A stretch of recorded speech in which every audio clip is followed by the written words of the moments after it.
Lunes 28 de septiembre del 2020. Bienvenidos y bienvenidas. Este es un programa que lo estamos retransmitiendo a esta hora, pregrabado a través de la señal de Ecuador Inmediato y Tiempo Real. Y bueno, iniciamos una semana bastante agitada, les debo indicar, debido a una balacera que se dio en Cuenca. Hay un policía herido y vamos a ver este reporte.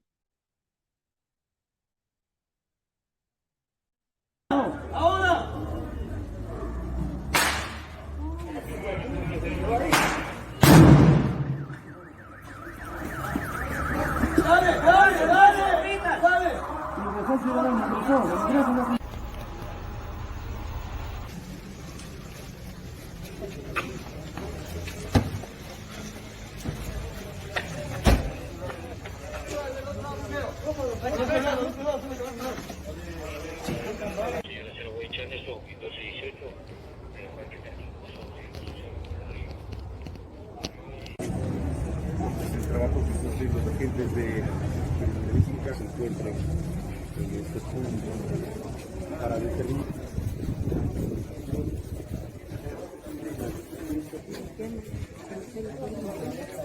Sí, en este punto para determinar.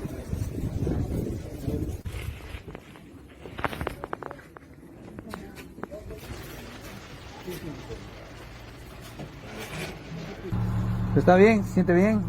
Sí, es un poquito. ¿Dónde estuvo usted? ¿Dónde estuvo? De apoyo. ¿En el patrullero al lado de qué? No, de apoyo visual aquí en el poste. ¿Ya? Vamos con la compañera. ¿Ese cuando disparó la primera vez o la segunda? La segunda.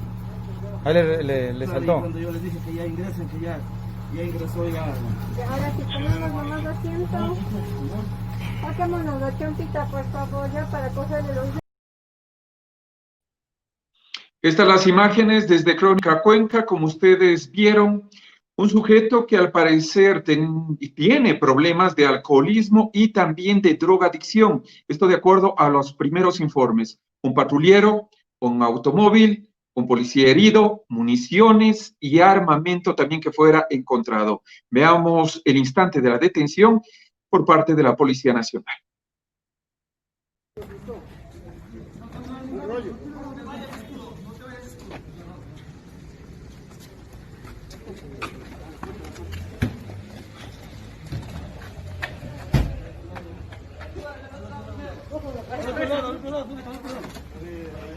Ahí solo... ¿Hay alguna de carpeta? Increíble realmente. Y el juez que investiga el caso Jacobo Bucaram habría sido amenazado de muerte. La ministra de Gobierno se pronunció hace pocas horas sobre estas amenazas contra el juez Ronald Guerrero. Veamos, por favor. Tania, buenas tardes. Efectivamente, he conversado ya con la señora fiscal general, que fue la persona que recibió esta alerta. También la policía en este momento se encuentra levantando un parte policial sobre la amenaza que le hicieran llegar esta mañana a través de su secretario al juez Guerrero. El juez Ronald Guerrero recibirá toda la protección de la Policía Nacional y, por supuesto, cualquier operador de justicia que así lo requiera para que se sienta en la seguridad y en la tranquilidad de hacer su trabajo, de actuar en derecho, que es como tiene que actuar en una democracia cualquier funcionario de la Administración de Justicia, y eso es lo que esperamos. Y, por supuesto, no solamente que rechazamos esta actitud. Comprendo. ¿Se sabe quiénes son quienes han policial. amenazado al juez? Se dice que son extranjeros.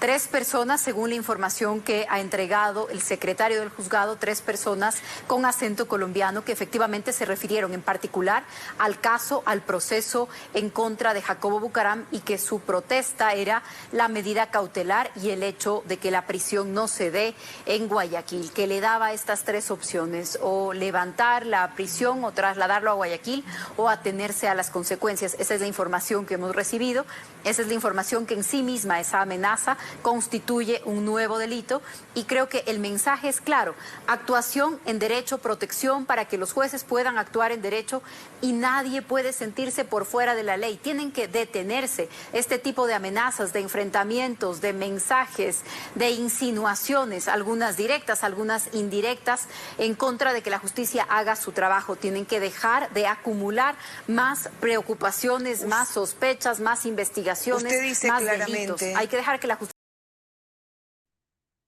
Esas son las palabras de la ministra de Gobierno, María Paula Romo, en torno a esta denuncia y a la investigación que se está efectuando en torno a las amenazas que habría recibido el juez Ronald Guerrero. En pocos minutos más ya vamos a dar inicio con nuestra primera entrevista con el economista Diego Borja. Mientras tanto, les debemos indicar que 4 jugadores del Independiente del Valle están contagiados con COVID. Esta es la información en detalle que también usted la puede ver a través de nuestra página web www.entiemporeal.org. El defensor del pueblo también resultó contagiado con COVID-19.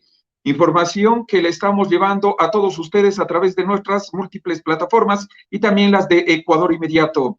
Y 36 tortugas de San Cristóbal regresaron a su hábitat natural. Vamos a ver si es que tenemos el video o la información respecto a este tema.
Bueno, y hasta aquí el tema de las informaciones, luego les vamos a indicar otras adicionales. Mientras tanto, ya tenemos a Diego Borja, economista, bienvenido. Muy buenas tardes. Primero la presentación y posteriormente, inmediatamente ya estamos con usted. Listo, muchas gracias.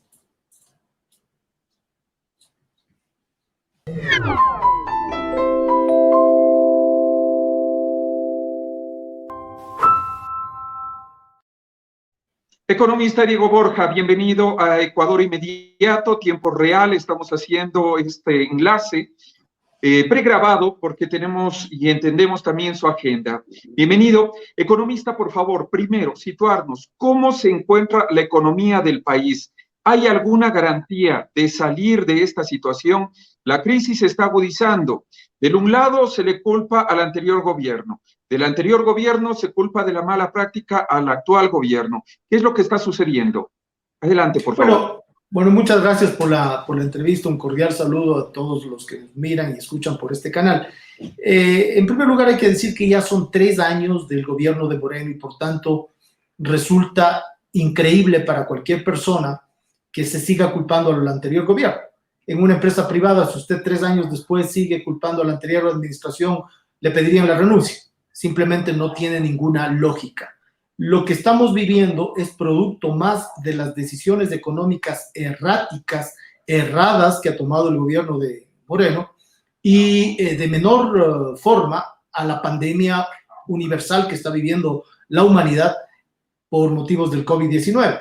Aquí básicamente es un conjunto de decisiones equivocadas que le han llevado al Ecuador al sitio económico desastroso en el que está. Recordemos que antes de iniciar el desastre humanitario con la pandemia, ya en el año 2019, el Ecuador terminó con un decrecimiento de la economía del orden del menos 0.5%. Y era antes de haber parado la producción, antes del aislamiento físico, antes de la caída de los precios del petróleo, etc. Entonces, no se puede culpar solamente a la pandemia. Aquí hay un conjunto acumulado de decisiones equivocadas. Muchas de ellas tienen que ver con una línea de política económica que ha priorizado el ajuste, la estabilización, la disminución de la inversión, la disminución del empleo, la disminución de los salarios en el sector público y que impacta obviamente en el conjunto de la economía pública y privada. Por eso es que hoy, cuando tenemos un desastre humanitario probablemente inédito en la historia republicana del Ecuador, ya para finales de este mes de septiembre se están contabilizando más de 35,000 muertes adicionales si compara usted con el mismo periodo marzo-septiembre de años anteriores.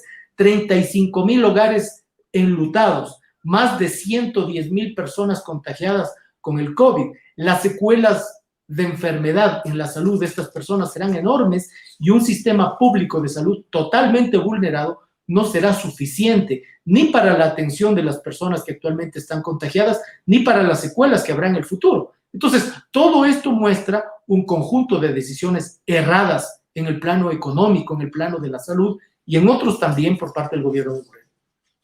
Sin embargo, economista, debemos indicar que también el gobierno ha mencionado que, por ejemplo, este 26 de septiembre, entiendo, entraba ya a revisión del Fondo Monetario Internacional los últimos requisitos para acceder o no a un empréstito.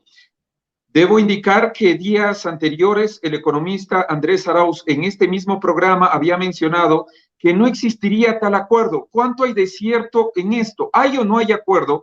Y ese desembolso que el Ecuador está esperando, ¿está en ciernes? ¿Existe o no existe? Bueno, por el momento no existe, esa es la realidad. Ya veremos si es que existe o no, pero eso no es una buena noticia para el Ecuador. Esa es una mala noticia, porque en el caso de que firmemos el acuerdo con el Fondo Monetario Internacional para acceder a esos 6.500 millones de dólares en un lapso de 3 años, la condicionalidad que se le quiere imponer al país es desastrosa.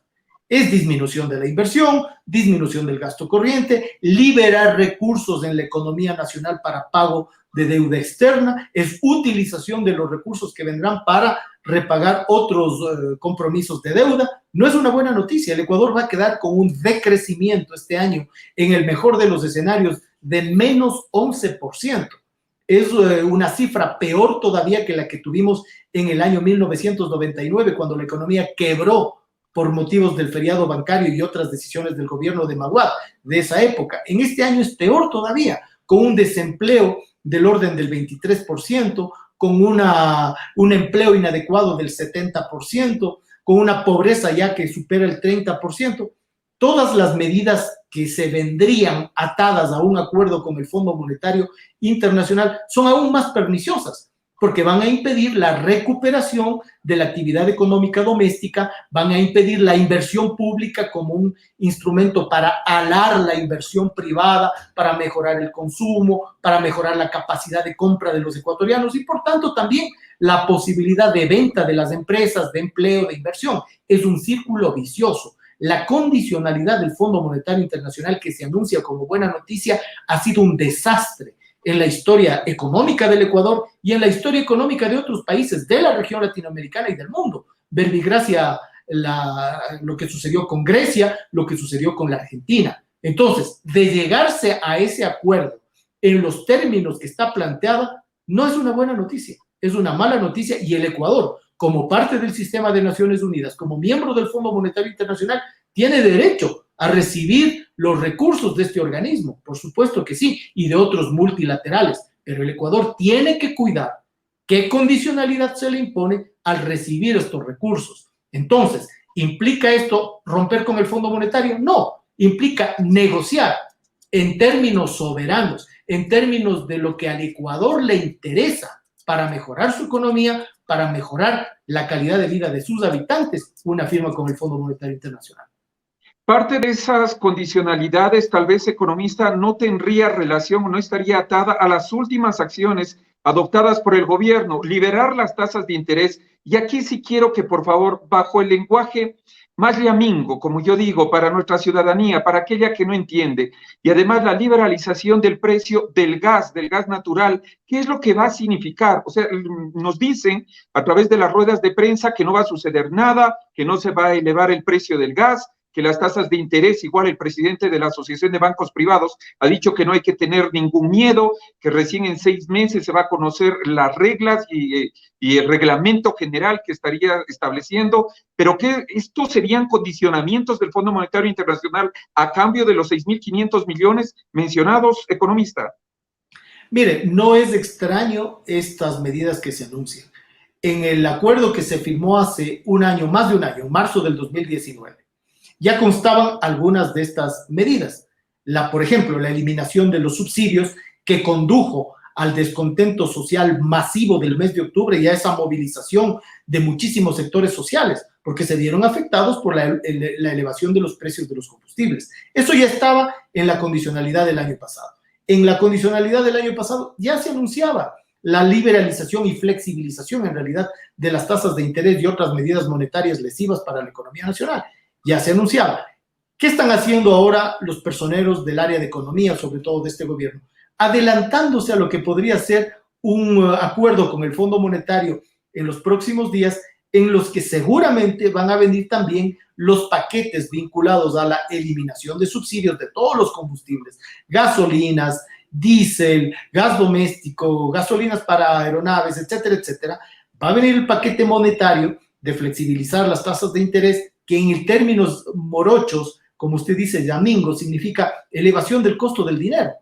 Los créditos difíciles de acceder para la mayor parte de los ecuatorianos, para la mayor parte de las empresas, serán más caros, más costosos. La gente terminará trabajando para los bancos, no para ella misma, las empresas no para ellas mismas, para los bancos.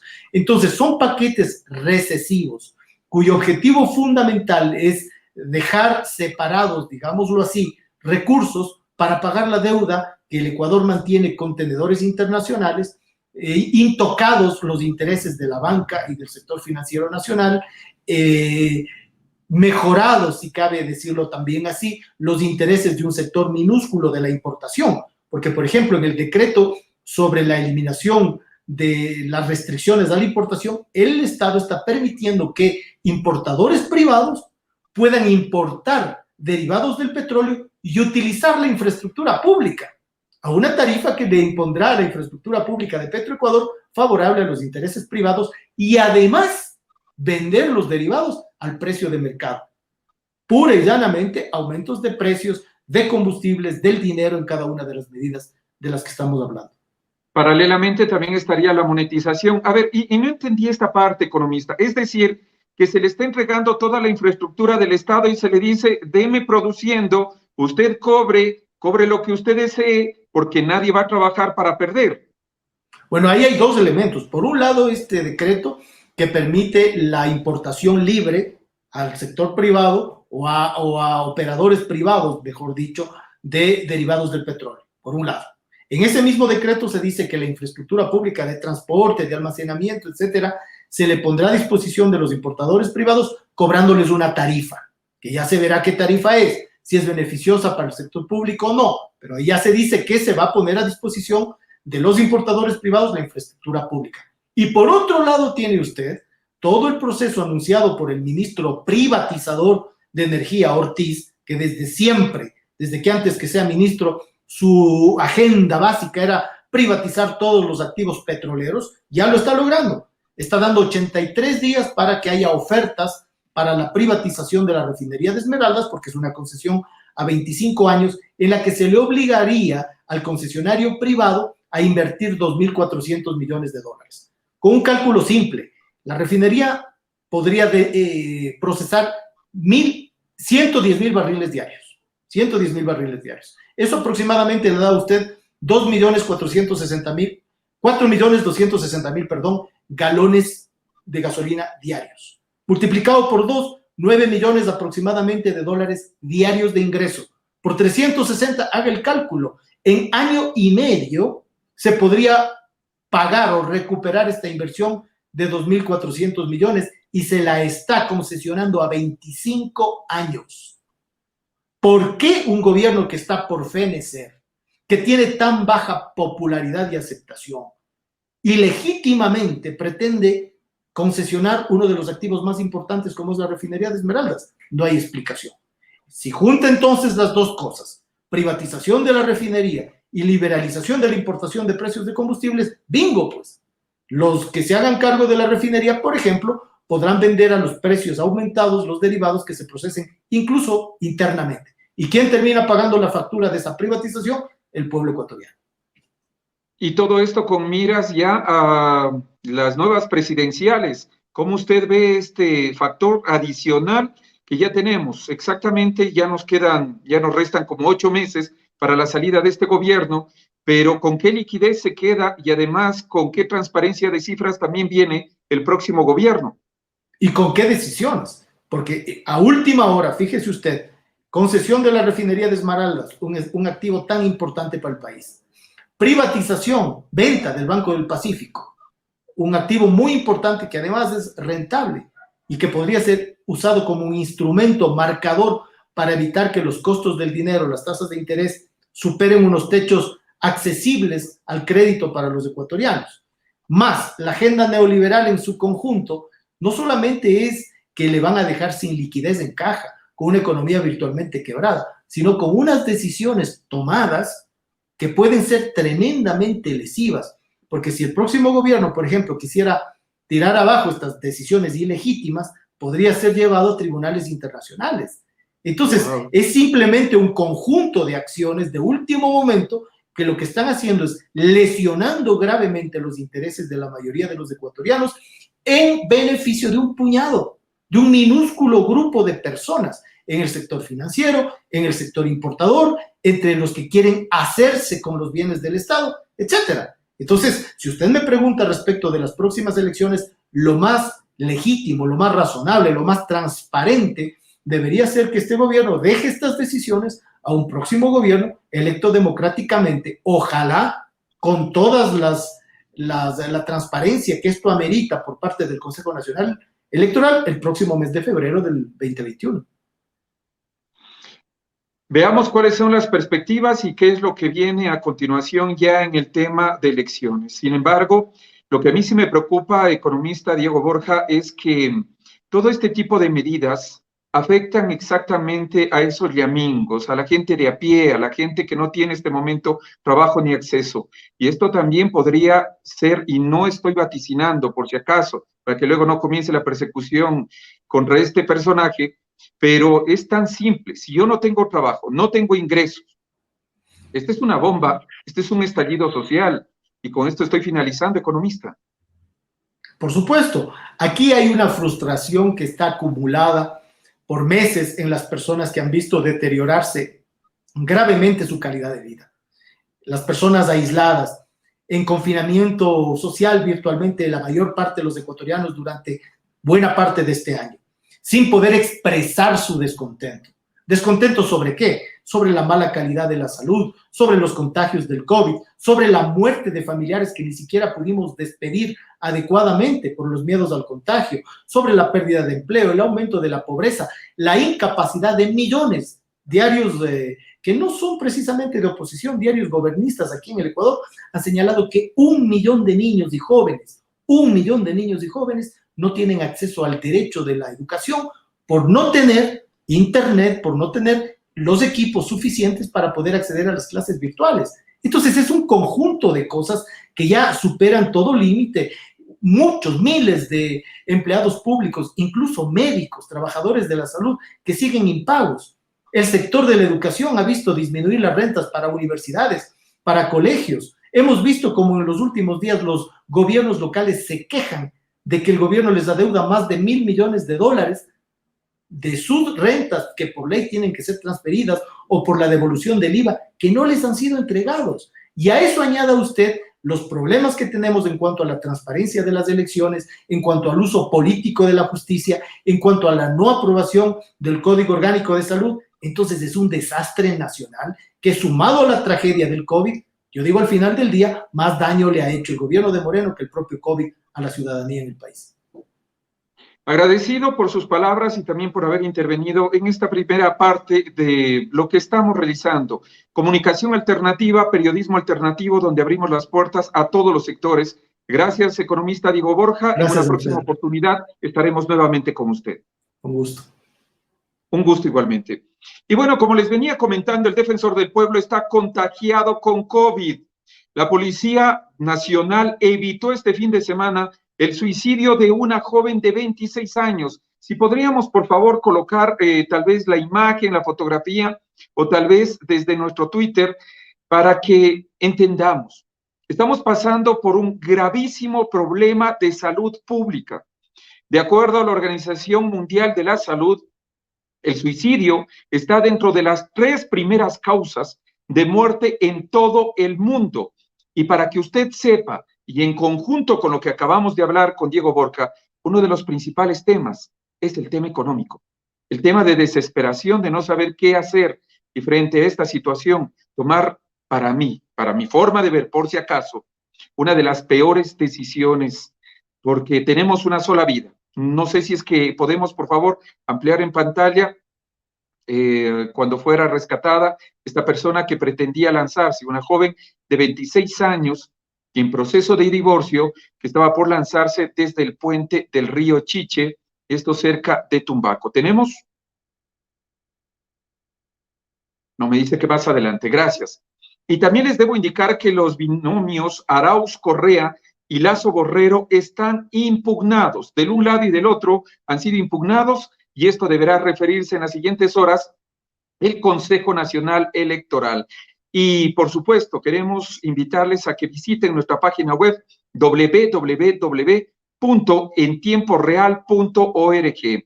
Enseguida, iniciamos ya nuestra segunda entrevista.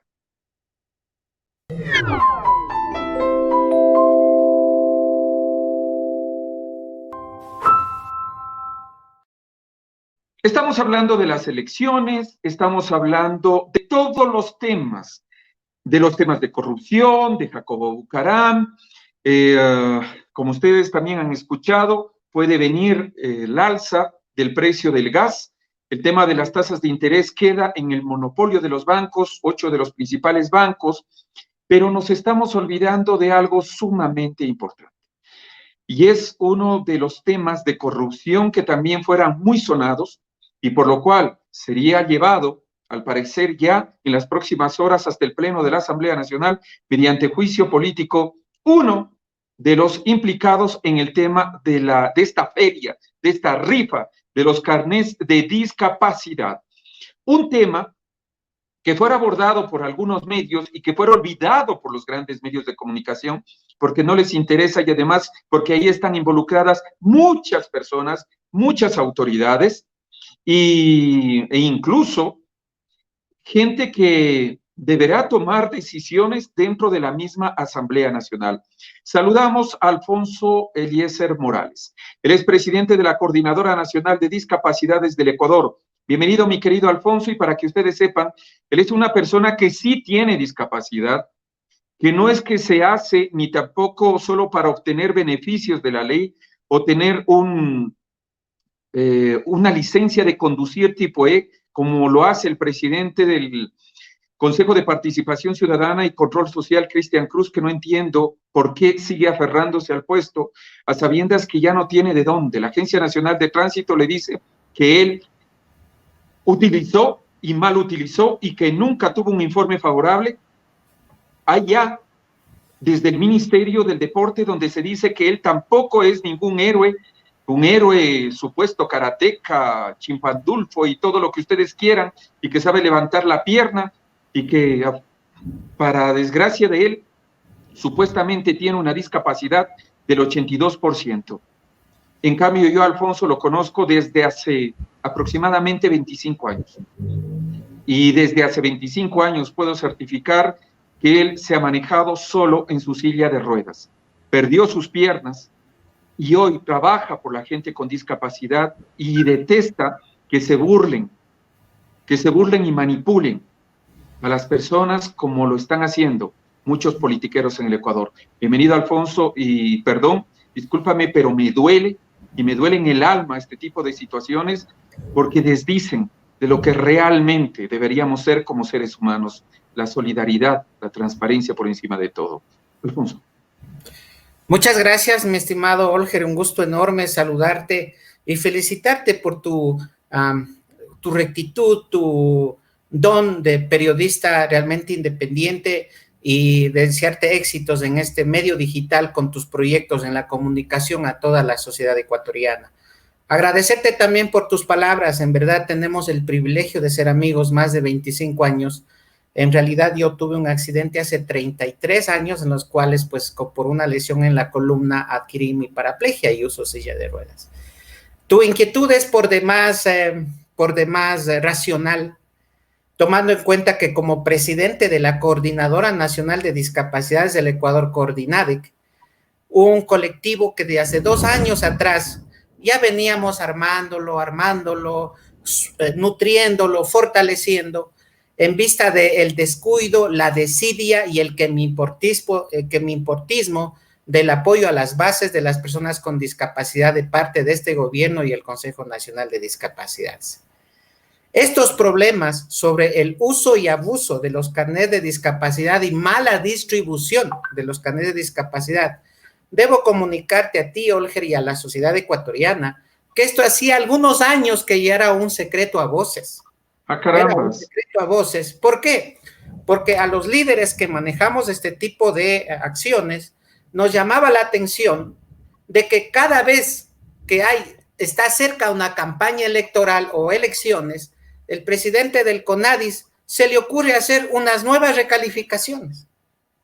Para que tengas una idea, esta es la tercera recalificación de personas con discapacidad que se ha planteado y las reformas al reglamento, a la ley orgánica de discapacidades, me refiero a la última ley hecha en el año 2012, cuando ya se elevó a ley orgánica de discapacidades, es como 4 veces que ya esté reformada el reglamento a la ley orgánica de discapacidades. Entonces nos llamaba la atención porque cada recalificación te arrojaba un resultado un poco por demás increíble en cuanto a la población real de personas con discapacidad en el Ecuador. Te digo, en el año 2004, de acuerdo a los propios estudios del Consejo Nacional de Discapacidades, habíamos una población por encima del 1.600.000 personas con discapacidad. En el año 2010 ya éramos 800.000. En el año 2012 ya éramos como 570.000 y ahora somos alrededor de los 470.000 personas con discapacidad. Entonces nos llamaba la atención porque tú abrías la página web del CONADIS y tenías una estadística y abrías la página del INE y tenías otra estadística. Ahora abres la página del Ministerio de Salud y tienen otra estadística. Es decir, ahorita es completamente incierto la cantidad real o más o menos real de la población con discapacidad en el Ecuador.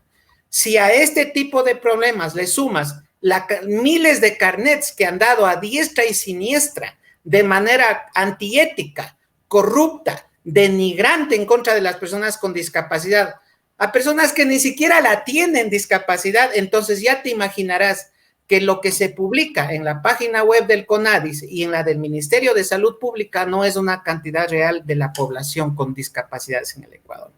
Entonces esto pasa por demás vergonzoso, tomando en cuenta los miles de millones de dólares invertidos desde los gobiernos anteriores en el CONADIS, que tiene 3 proyectos grandes como son los representantes en cada provincia del CONADIS, en el CIL, que es el Centro de Inserción Laboral, en el mismo Ministerio de Salud Pública, donde supuestamente habían 180 comités de calificación. Entonces, ha sido una suma de problemáticas que les termina explotando en la cara, por lo que a los que ya denunciábamos, ya nos empezó con persecuciones, como en el caso personal, sobre pretexto de ser emprendedor en turismo accesible. Entonces, ahora el mismo Estado hace lo mismo que hace un emprendedor. O sea, ¿te imaginas? Llegó la persecución a tanta denigración, que terminan este problema explotándose en la cara y ahora ya no saben qué hacer. Esperamos, y yo lo digo, el Congreso Nacional tiene una deuda con las personas con discapacidad. Saben perfectamente cuántos asambleístas tienen carnet de discapacidad sin tenerla y tienen que ser inmediatamente expulsados del Congreso Nacional ¿Por qué? Porque creo que es lo menos que puede hacer por este gran colectivo, que muchos años ha sido manipulado por anteriores y particularmente por este gobierno. A ver, pero ¿por qué primero ustedes realizaron solo algunas movilizaciones, Alfonso, cuando fue este escándalo y toda la situación, y de ahí nuevamente desaparecieron? ¿Qué pasa entre ustedes como colectivos? Porque yo te he venido escuchando este tipo de denuncias desde hace mucho tiempo, y especialmente contra el responsable del tema de discapacidades, pero no hay una acción efectiva, ni tampoco hay una denuncia efectiva que ustedes hayan podido realizar contra este personaje. Y eres el más asombrado, y es quien ha mencionado que él está luchando contra el tema de la corrupción. Sí, bueno, lo que él dice con respecto a la realidad, ya verás que es público y es todo lo contrario. Nosotros a través de nuestras bases, miembros del colectivo, todavía se hacen marchas y plantones, por ejemplo, en la provincia de Los Ríos, en Babahoyo y en Guayaquil. El problema está que no se ha podido hacer una gran marcha nacional hasta el momento por el problema ya todos conocidos del COVID. Sin embargo, se está preparando de manera estratégica para la primera o segunda semana de enero la gran marcha nacional por la dignidad y los derechos de las personas con discapacidad. Ya se viene esa marcha y estamos seguros que toda la sociedad civil nos va a apoyar, porque ya es hora de que se comience a decir las cosas con la verdad y de forma real y de forma tácita. Por eso es que nosotros pedimos de favor al señor ministro de Salud, ya no esconda la lista, ya publique de una vez toda la lista, no estén sacando de nombre en nombre a conveniencia. Sabemos en el colectivo Coordinadora Nacional de Discapacidades que hay muchísima más gente con el carnet de discapacidad que se pretende esconder. Hay por ahí familiares, no tienes idea la información que tenemos. Por eso le exigimos al ministro de Turismo, de Salud, de una vez la lista, de una vez, no estarlo sacándole de nombre en nombre, de una vez que se transparente y que sepa la sociedad ecuatoriana toda la lista de quienes sacaron de forma indebida el carnet de discapacidad, que la sociedad ecuatoriana sepa de una vez por todas. Entonces, ahora, sí. Alfonso, solo permíteme antes de ello. Primero, ¿cómo transparentar esto? Y te pregunto algo. Yo tengo mi sobrino que tiene escoliosis múltiple y él, por ejemplo, él no alcanza ni siquiera el 61% de discapacidad. Él ha tenido 9 operaciones en su vida. Tiene una columna completamente reconstruida. ¿Cómo es que aquí hacen ese tipo de evaluaciones? O sea, yo te prometo, yo no entiendo. Mientras tanto, un presidente del Consejo de Participación Ciudadana, que yo le veo bien, se está caminando bien, que yo escucha bien, porque ha estado en entrevistas conmigo, que se mira que está bien. ¿Cómo es que obtienen este tipo de carnets? O sea, ¿y cómo es que también les van dando esto que es 81, 51? ¿Esa discreción, acaso? Sí, bueno, esos son los efectos del grado de corrupción al que ha llegado nuestro país, mi estimado Olger. El caso del presidente del Consejo de Participación Ciudadana solo es un ejemplo de los otros casos. Solo es un ejemplo, Olger. Es público y conocido que, por ejemplo, el hermano de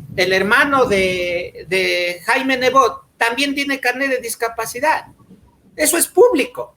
Es público que hace algunos años atrás más de 68 personas sin discapacidad adquirieron el carnet de discapacidad para concursar en puestos de trabajo en Petroecuador. Mira, esto ya viene hace unos años, esto ya hace algunos años se viene cocinando.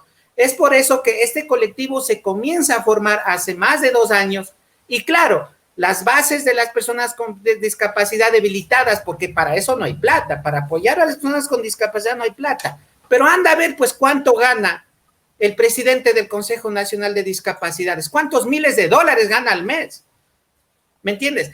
El CONADIS tiene un representante del CONADIS por cada provincia, excepto en Galápagos, y solamente sirven para los cócteles. Porque si esta gente hubiese trabajado de manera debida, hubiesen funcionado de manera adecuada los consejos de protección de derechos en cada GAD municipal, entonces esto ya nos hubiésemos evitado. Entonces, cuando pasan este tipo de denuncias, nosotros ahora exigimos, proponemos que tenemos personas con discapacidad muy bien preparadas, tenemos médicos, tenemos enfermeras, tenemos técnicos en salud, que tranquilamente pueden ser incluidos en estos comités de calificación justamente para de manera directa ser veedores de esta forma de asignación de carnets. Imagínate, nosotros conocemos niños con multidiscapacidad, sí, especialmente los niños con problemas o discapacidades congénitas, que son las discapacidades más graves, que sus familias se han demorado años y todavía no tienen el carnet de discapacidad. Si tú le pones a una persona con discapacidad de este tipo junto al presidente del Consejo de Participación Ciudadana o junto al asambleísta que ni a sus hijos ni a su hijo paga la pensión adecuada, se traen carros, es realmente indignante.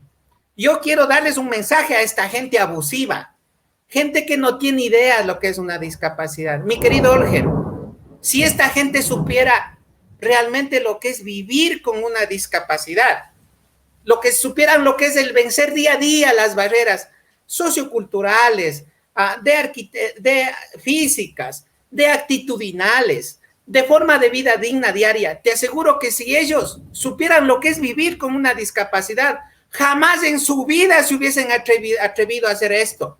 Pero bueno, este es el reflejo de la calidad de gobierno que tenemos.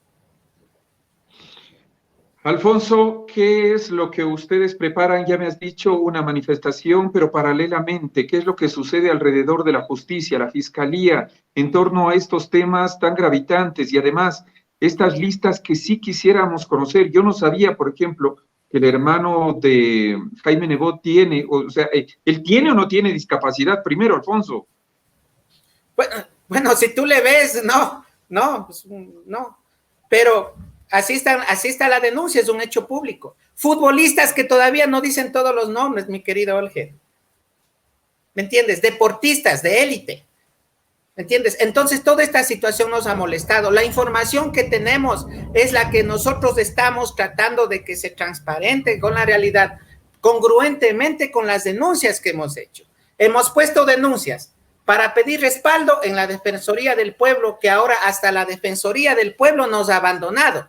Hemos puesto 4 denuncias, no nos han contestado y ponen como representante para este tipo de problemática nacional para las personas con discapacidad del Ecuador a un funcionario a un exfuncionario de este gobierno.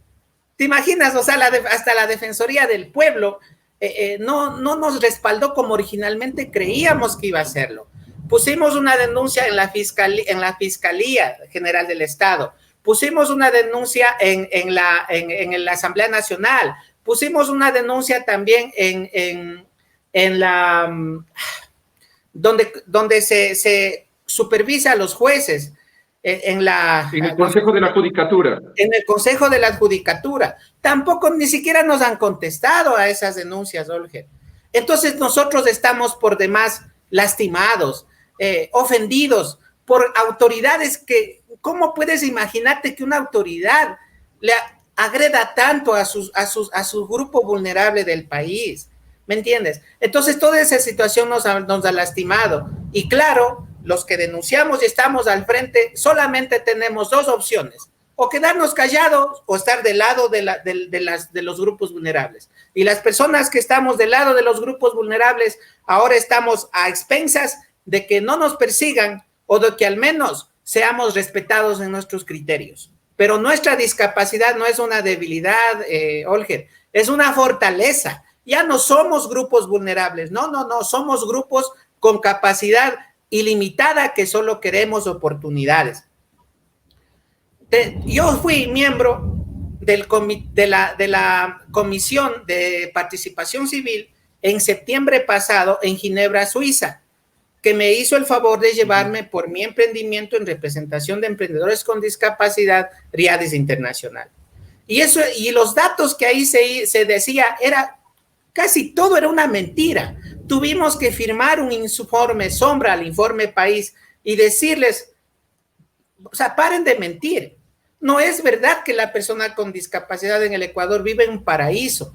No es verdad. Tampoco es verdad que porque tengamos una ley, entre paréntesis, la mejor ley del mundo en el tema de derechos, tampoco significa que el Estado los esté cumpliendo. Entonces, en el informe de las Naciones Unidas, en el informe original, ya se ve con preocupación el problema de las personas con discapacidad del Ecuador ante la Alta Comisión de Derechos Humanos. Y solo una parte de ese informe dice que apenas del 3 al 5% de las personas con discapacidad pertenecen a alguna asociación. El resto de las personas con discapacidad estamos completamente desasociadas, dispersas, justamente por el abandono de las instituciones del Estado. Y esto ha sido aprovechado de manera conveniente e inteligentemente por parte del Consejo Nacional de Discapacidades.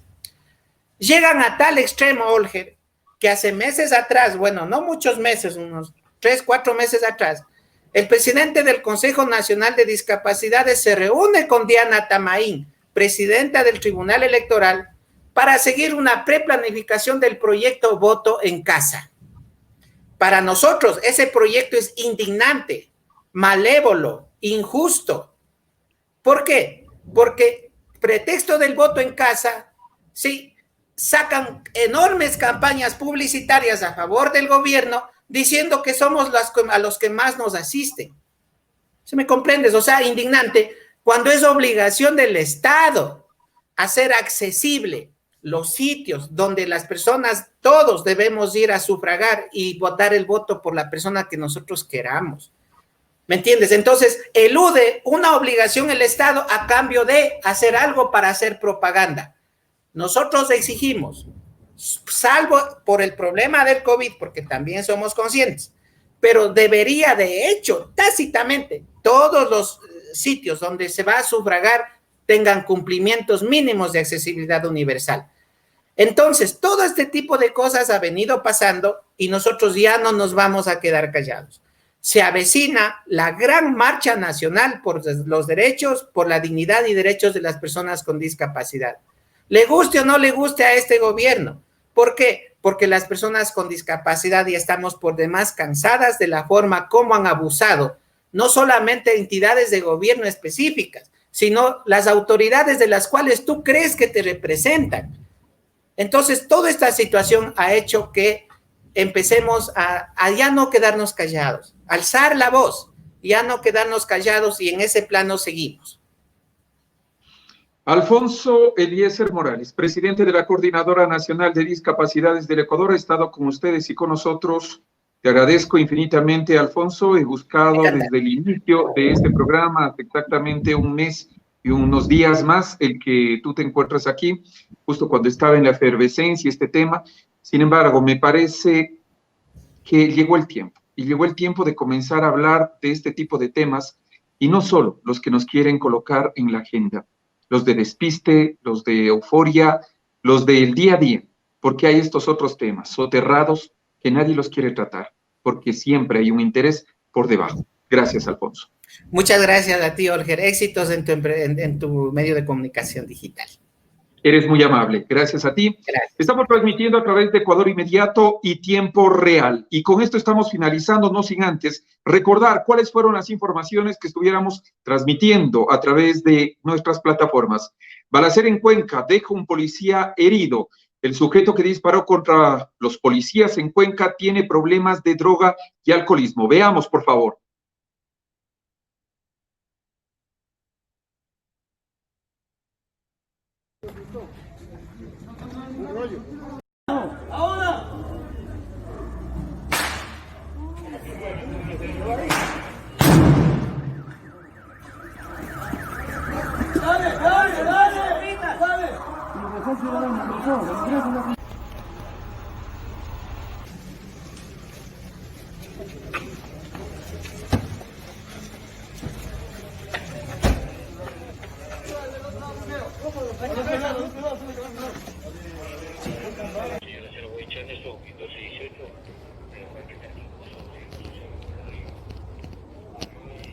El trabajo que están haciendo los agentes de criminalística se encuentran en este punto para determinar.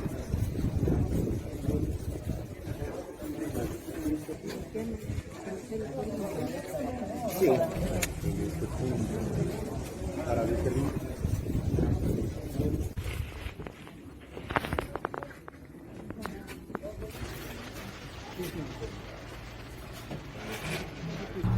¿Está bien? ¿Se siente bien? Sí, un poquito. ¿Dónde estuvo usted? ¿Dónde estuvo? De apoyo, ¿En el patrullero al lado de qué? no, de apoyo visual aquí en el poste. Ya. Vamos con la compañera. ¿Ese cuando disparó la primera vez o la segunda? La segunda. Ahí le Claro, y saltó. cuando yo les dije que ya ingresen, que ya ingresó ya. Ahora sí ponemos nomás asiento. Saquémonos la chompita, por favor, ya para cogerle los... Una barbaridad. En total, municiones, armamento, este individuo tenía en su vivienda. Y todo surgió a raíz que comenzara a disparar dentro de la vivienda. Cuando ya intentó ingresar la policía, este sujeto comienza a disparar a mansalva, a diestra y siniestra, y de ahí que tenemos un policía herido. Y un juez que investiga el caso Jacobo Bucaram estaría amenazado de muerte. La ministra de Gobierno se pronunció sobre las amenazas contra el juez Ronald Guerrero. Tania, buenas tardes. Efectivamente, he conversado ya con la señora fiscal general, que fue la persona que recibió esta alerta. También la policía en este momento se encuentra levantando un parte policial sobre la amenaza que le hicieran llegar esta mañana a través de su secretario al juez Guerrero. El juez Ronald Guerrero recibirá toda la protección de la Policía Nacional y, por supuesto, cualquier operador de justicia que así lo requiera para que se sienta en la seguridad y en la tranquilidad de hacer su trabajo, de actuar en derecho, que es como tiene que actuar en una democracia cualquier funcionario de la Administración de Justicia, y eso es lo que esperamos. Y, por supuesto, no solamente que rechazamos esta actitud. Comprendo. ¿Se sabe sino que quiénes daremos son la protección quienes han policial. amenazado al juez? Se dice que son extranjeros. 3 personas, según la información que ha entregado el secretario del juzgado, 3 personas con acento colombiano que efectivamente se refirieron en particular al caso, al proceso en contra de Jacobo Bucaram, y que su protesta era la medida cautelar y el hecho de que la prisión no se dé en Guayaquil, que le daba estas 3 opciones: o levantar la prisión o trasladarlo a Guayaquil o atenerse a las consecuencias. Esa es la información que hemos recibido, esa es la información que en sí misma, esa amenaza, constituye un nuevo delito, y creo que el mensaje es claro: actuación en derecho, protección para que los jueces puedan actuar en derecho, y nadie puede sentirse por fuera de la ley. Tienen que detenerse este tipo de amenazas, de enfrentamientos, de mensajes, de insinuaciones, algunas directas, algunas indirectas, en contra de que la justicia haga su trabajo. Tienen que dejar de acumular más preocupaciones, más sospechas, más investigaciones, Usted dice más claramente... delitos. Hay que dejar que la justicia... ¡Qué barbaridad! ¡Qué barbaridad! Y el teatro también montado durante todo este fin de semana, que lo pasaban, que le llevaban, que de aquí arriba, aquí abajo, y como yo mismo lo manifesté, que dejen que la justicia actúe en derecho. El señor ya está en prisión y a raíz de esto se dan estas amenazas. Una terrible barbaridad. Y también les quiero indicar que 4 jugadores del Independiente del Valle están contagiados con COVID-19, para que ustedes lo conozcan a través también de nuestra plataforma, tanto de Twitter como de Facebook e Instagram. Y esta información, por supuesto, la policía evita el suicidio de una joven en la capital de los ecuatorianos. Esta joven intentaba lanzarse desde el puente sobre el río Chiche. Una persona que estaba en descontrol ha sido llevada al domicilio de su madre para que tenga la protección necesaria. Están haciendo una supervisión permanente, apenas 26 años. Esta joven quería suicidarse. El tercer elemento de muerte en el mundo, según la Organización Mundial de la Salud, se debe al suicidio. Y también les quiero indicar que los binomios Arauz y Correa y Lazo Borrero están impugnados. Y hace pocos minutos también les quiero indicar que tenemos ya los reportes de las diferentes lluvias. Si podemos colocar, gracias, en estudios centrales, por favor, vamos a ver qué es lo que está sucediendo en cuanto a las lluvias. Nos ha sorprendido durante este fin de semana. Hay muchísima acumulación de agua. Hay exactamente 32 llamadas de inundaciones, o hubo, perdón, en diferentes puntos de la ciudad. Perdón. Ahí vemos la acumulación del agua de lluvia. Por favor, tengan muchísimo cuidado. Y estos son los sectores: Santa Rita, Caupicho, Chillogallo, Nueva Aurora, Quito Sur, Solanda, Guajaló, El Tránsito, Unión Popular, lucha de los pobres, entre otras partes de aquí de la capital donde se está dando lluvia constante, inundaciones en varios sectores. Por favor, las precauciones del caso. Mengalillé, como dirían allá por mi tierra. Les quiero agradecer infinitamente por habernos acompañado en esta nueva transmisión. Por favor, cuídese. Y Manalia, Yipuncha, Yituta, Yichishi, que el gran arquitecto del universo acompañe nuestros pasos. Chahuis Quito, Chahuis Ecuador será hasta mañana o cuando así la noticia lo amerite. A partir de las 18 horas, las entrevistas, las noticias con ustedes. Hasta entonces.